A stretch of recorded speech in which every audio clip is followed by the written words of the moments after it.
It will give you a sense of confidence. It gives you almost a sense of purpose, I feel like. It gave me this like sense of purpose again. I felt super lost. And then I found jiu-jitsu. I'm not like the most important person in the gym, but I feel like I've accomplished something after I show up for class. Even if I don't say enroll, I still feel like I accomplished something. I feel confident in myself, and those anxious thoughts go away. You know, it keeps your mind busy, and it keeps you focused, and it gives you friends, unexpected friends that are probably going through similar things. It's just an unspoken feeling in the gym of support.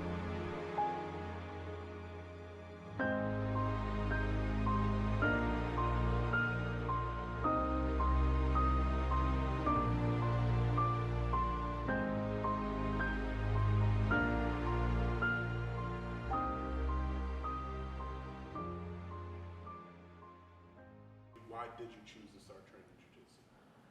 So I started doing jiu-jitsu because my life after I got out of the military was a complete disaster. I did 15 months in Iraq, and it completely just like messed me up. I was a kid, and I fell apart. I got really bad into drugs. I had no social skills. Like my anxiety was always through the roof, and basically I was in therapy, and my therapist said I just need to find some sort of outlet. And I already had some experience from it, like with the military, so I had an idea. And I tried other gyms. It just wasn't a good fit. And you know, I came here actually for kickboxing because I came from a boxing gym, and I saw the jiu-jitsu program and how Coach Chris ran it, and I fell in love with it, and it's saved my life because of it. For me, it was simple. First and foremost, I wrestled through high school and college. I was never a big like treadmill type guy going to a typical gym. I really couldn't get up in the morning to do that. Like, it just wasn't in my makeup.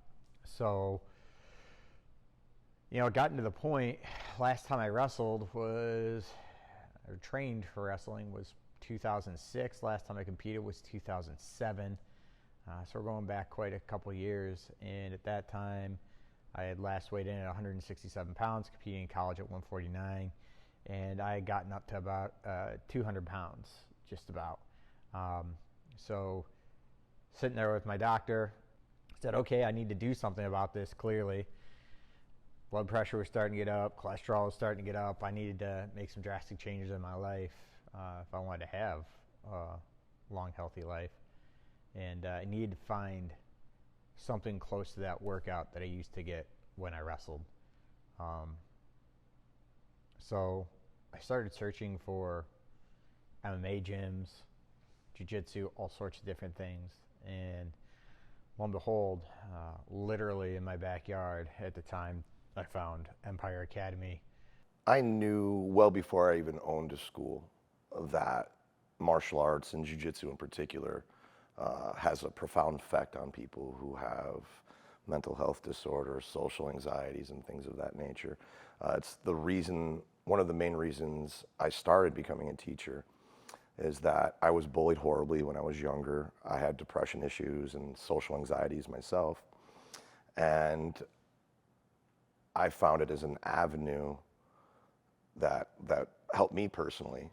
And when I decided to, I knew at a young age that I wanted to own my own school at one point in time. And it was part of the design of the culture we created in the gym was to consider those things. It was the reason I started training martial arts. And jiu-jitsu particularly created a more conducive avenue, a direct avenue to deal with those things in my personal life. And I knew that there was going to be a benefit for my students as well. Multiple times throughout my life, I've had struggles with mental health. I got really bad in heroin. I was homeless. I was living in abandoned streets, abandoned houses on the streets, and I wanted to die. I had really bad PTSD, and I would go through treatment programs, and I would get out, and I'd be okay for a little bit. But I felt so alone. And when I found jiu-jitsu, it was really difficult for me at first because it was really hard for me to like socialize with people and stuff, and I'd always be, there was a lot of chaos, a lot of moving around and yelling and stuff like that. And with it, it's like taught me slowly to be able to like learn to trust people again, had that kind of like that brotherhood like I had in the military. Really the pandemic, I would say, that's around the time that I would say I had my mental break, if you will. For the first time in life, I'd experienced anxiety to a level that was crippling, like not feeling like I could leave my apartment. I didn't even know what it was. I just knew I needed help because where it was headed wasn't a solution that any of us wanted. So when I started to reach out, I found Ellie, who was a mental health counselor, to really help guide me and steer me towards first just recovering a piece of myself, giving me methods, things to do when I'm starting to feel those feelings of anxiety, to get myself out of my own head, if you will, and out of my own way. That piece of depression that I think is really hard to explain to people who've never experienced it is how paralyzing it is. For somebody who grew up and was trained mind over matter, to have your mind become your biggest foe,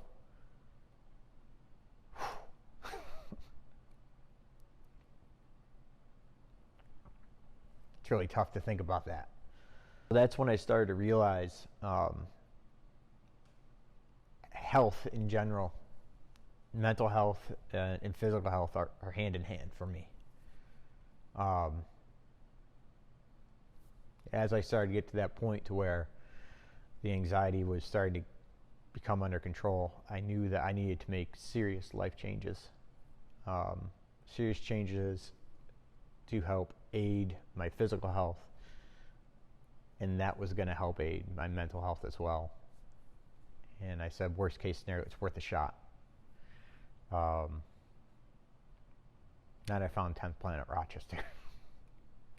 I had a lot of social anxiety when I was younger. Body dysmorphia type stuff. Like I said, I was bullied, so it took a long time for me to trust myself in order to open up, to be able to share those experiences with others. And as I became more and more comfortable and with myself, and a lot of that, again, that journey was, a lot of that was on the mats, learning to be okay with failure. And then realizing that my failures all led to my successes. The foundation of which all of this comes from is the fact that I failed several times. And then through that failing experience, I learned to be, one, okay with failing. And then also the realization that those failings are what led to me becoming both better as a martial artist and better as a person as well, too. And not being afraid of failure, not being afraid of being rejected. And so once I was able to start to deal with those things for myself, it became easier and easier to relate with my students. Opening up, being vulnerable, because I in my own mind equated my vulnerability with failure, you know. And so I tried to become more and more comfortable with my vulnerability. And it's the same thing in interpersonal relationships inside the gym, outside of the gym as well, too. I think the more I allowed myself to be vulnerable, it's the same thing as pressure testing on the mat. The more and more I allowed myself to be vulnerable, the more comfortable I came with being vulnerable and accepting the fact that I'm a human and I can make mistakes and I can be vulnerable too. That's something that jiu-jitsu uniquely deals with, is being okay with those situations, that dealing with those pressures and dealing with those stresses. and facing them repetitively. And I think that's part of the process is you can't just be uncomfortable once. You have to experience it often, and becoming so familiar with those experiences that the idea of becoming comfortable and conquering those things aren't real. But the idea of being okay and accepting of those things that are uniquely yourself, those vulnerabilities, are what's really important. And once I became okay with me being me and the vulnerabilities were part of me, they weren't a failure on my part, but they were just unique to who I am, that I was okay with that. And once I started becoming okay with that, then it was easier and easier to share. Because of the road that I have traveled in my life, I often have similarities with a lot of my students that have difficulties. So we can kind of discuss, and like I said, I'm very transparent, so I have absolutely no problems opening up to my students and sharing those. And I think that's a lot of it too, is I try not to live by this motto of do as I say, not as I do, you know, but more along the lines of like, listen, I've had difficult points and times in my life. These examples might not be the specific answer for you, but to recognize that you're not alone, and that we can overcome these things, and it's best to do it together versus individually. And I think that's one of the reasons why the environment is so conducive to dealing with hardships, is because a lot of us might feel alone before we come in here, but then we realize that we're all of the like mindset once we're in here and on the mats. The time I had that, light bulb moment where I realized I was getting all this extra stuff and I didn't know it, was probably the times when things got really, really tough outside of here, whether it was relationship-related, family-related, career, financial, housing. The first thing that I could think about when all that stuff was going through my head is, how do I do this? Oh, crap, class is at 6 o'clock. I got to get to the gym, right? And it was the days that I didn't do that, and then I struggled the whole night. My sleep schedule's thrown off. I had I need a drink or two, or I need to go have a pizza or something like that, and just kind of fall into this hole playing PlayStation and eating shitty food and drinking beer. Did I really start to realize, man, I need that time at the gym. That's where I need to be. Number one, I'm not putting all this crappy fuel in my body, but I'm forcing myself to restart and then make better decisions after. It's one of those instances where you don't know what you have until it's gone. So when I would take a break or two, that's when I'm like, yep, I really need to go back a little sooner. This 2-week break is too long. I started noticing that I didn't have as many angry outbursts. I noticed that my anxiety would be down. I could deal with being in crowds a little bit better. I still deal with the stuff that I deal with, but it's like a drug. It's like a medication. It becomes something very addictive, and it's so hard to explain. I'm like, why you're able to translate coming in, rolling on the mats, to going out and being able to deal with people at a grocery store. It's like you feel like you have nothing. Like when you're like angry and your mind is just so clouded, like you feel like you have all this stuff that you need to prove, especially as like a man, and at least I did, and like this ego within, really it was just all fear, and you're able to get it out on the mats. And so it was about a year in that I realized, like, damn dude, like I love this, like I want to continue to do this. Like I love the people that push me, even when I feel like I'm just at like this like plateau level. I want to quit, and I know I can't. There's a lot of people that I look up to, and they like push through it. They had a harder situation than I did. They traveled farther to get here, and so I don't really have many excuses for it. And now it doesn't even cross my mind to want to quit anymore. For a short time, I taught a lot of the youth classes here in wrestling and jiu-jitsu. And since I had to stop that to start my own family and do all that, but I still keep in touch with every one of those kids, every single one of them. And some of those kids are still, even 10 years later, will message me and say, hey, you were right. I'm glad I stuck it out. I'm glad I came through that stuff, because I ended up making it through college football at Alfred, and I don't think I would have been mentally tough enough or I would have been able to cope with the stuff that they made me do if it wasn't the stuff that we talked about and we learned and we trained with you when he was 10, right? And even, unfortunately, one of the brothers, his mother just passed away from cancer. And he said the same kind of thing along those lines. He's like, I would have never made it through the eulogy. I would have never made it through the cancer treatments, driving an hour from Buffalo to see her, if it wasn't for me to learn some of the coping mechanisms that I learned in your classes. So that hit pretty hard for me.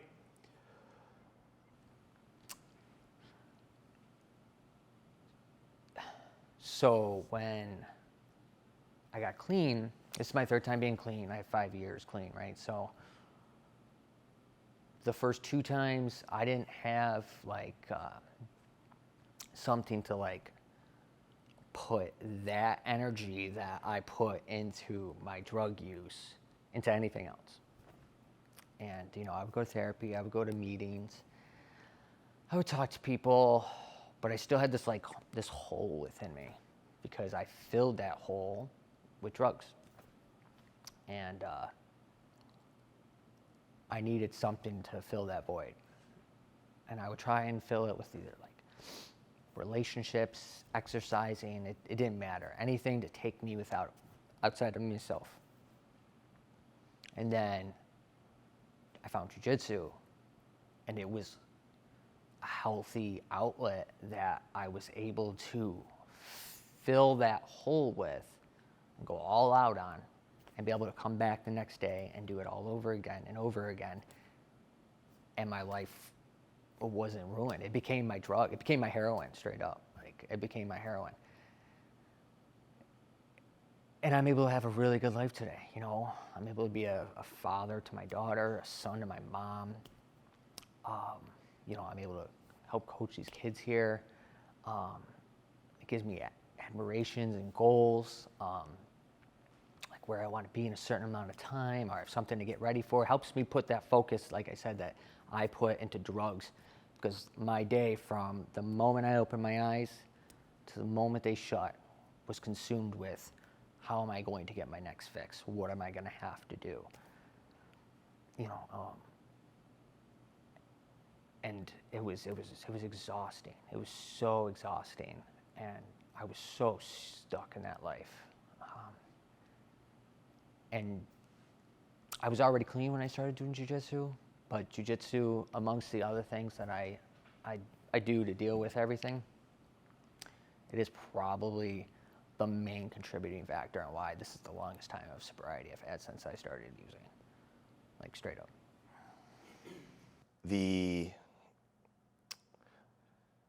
It's the general base principles of jiu-jitsu that really lend themselves to be applicable to helping one deal with kind of their personal anxieties, their social issues, their any mental health they might have, because one of the most important aspects of jiu-jitsu is becoming comfortable with the uncomfortable, not shying away from the things that are difficult, whether they be emotional, mental, or physical. We embrace the things that are difficult from the get-go, internalizing what's happening to us in those moments that happen to us on the mats, and then they have a direct correlation to the things that happen to us outside, off the mats, outside of the gym. The willingness to confront your fears, the willingness to confront the things that make you extremely uncomfortable, and the process of embracing the suck. Embrace the things that are difficult, embrace the things that that cause those anxieties and fears on the mat, and then becoming comfortable over time with those things, and then realizing the closer we are to those things, the better understanding that we're going to have, and then the best to deal with those things.